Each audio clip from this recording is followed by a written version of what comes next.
vous allez bien. En tout cas, moi je vais bien. Aujourd'hui, on se retrouve dans une nouvelle vidéo pour vous montrer une alarme filaire Siemens.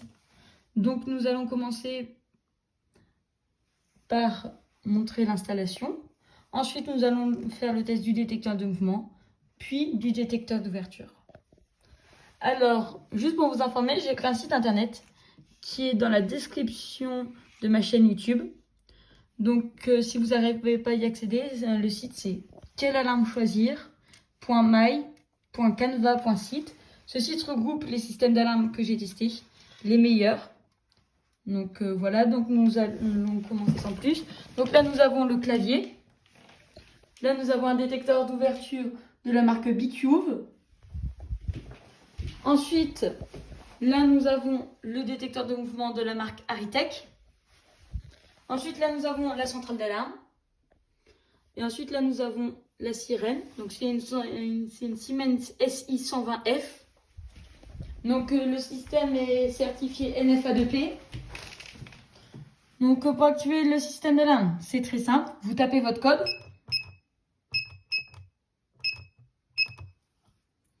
Voilà, donc quand vous avez tapé votre code, vous arrivez dans ce menu. Puis là, c'est pour activer total. Là, c'est pour activer partiel. Là, c'est pour voir les événements et tout. Et là, c'est pour la programmation. Donc, nous allons activer en mode total. Donc, voilà. Donc là, la temporisation est lancée. Donc, on fait jour, on sort. Voilà. Donc, quand ça bip comme ça veut dire attention, il y a un détecteur, il y a une porte ouverte ou quoi.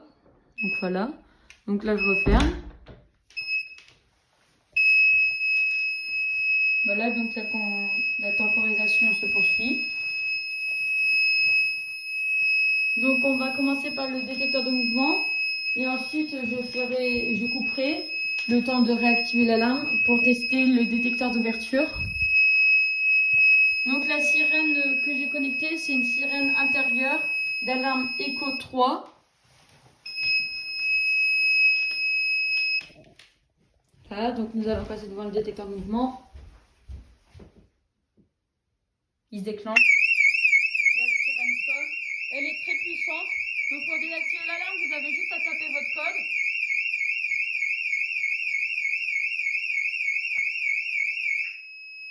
Donc voilà le clavier, ça veut dire attention, là, le voyant d'alarme. Donc là, on a la liste des événements qui s'affiche. Donc là, on dit qu'il y a une alarme. Donc en premier événement, à la zone 2. Donc là, si on fait ça, on va voir quand ça s'est passé. Donc là, on a la date et l'heure. Donc pour acquitter, on fait ça. Hop là. Et là, je vais couper pour réactiver l'alarme. C'est bon, l'alarme est activée. Donc on voit bien là au voyant du petit bonhomme qui est éteint. Quand c'est en partiel, ça clignote. Et quand c'est désactivé, il y a un vert fixe. Là, ça veut dire que l'alarme est bien sous tension. Voilà. Donc nous allons ouvrir. Il y a une temporisation sur la zone que j'ai programmée, qui est la zone 1. Donc on attendra la temporisation et ça va sonner. Donc là, quand j'ouvre, voilà, ça réagit. Il y a la temporisation, le temps de désactiver l'alarme. Pour désactiver, c'est très simple. Comme je l'ai expliqué, on tape le code. Mais là, on va attendre.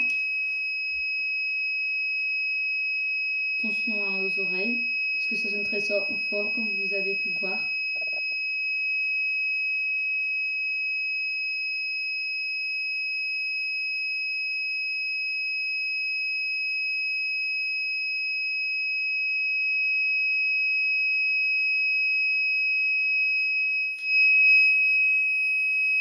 Donc il faut savoir que j'ai pas totalement fini de la configurer, il va falloir que je configure les temporisations et ça sera bon.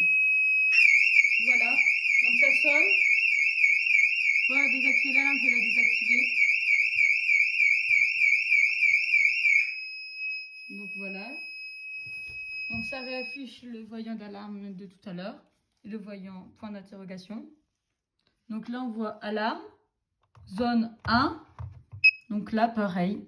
On a la date et l'heure. Donc voilà, c'est tout pour ce système d'alarme filaire qui est le premier que je présente sur la chaîne. Donc n'hésitez pas à mettre un pouce en l'air et de vous abonner. Au revoir.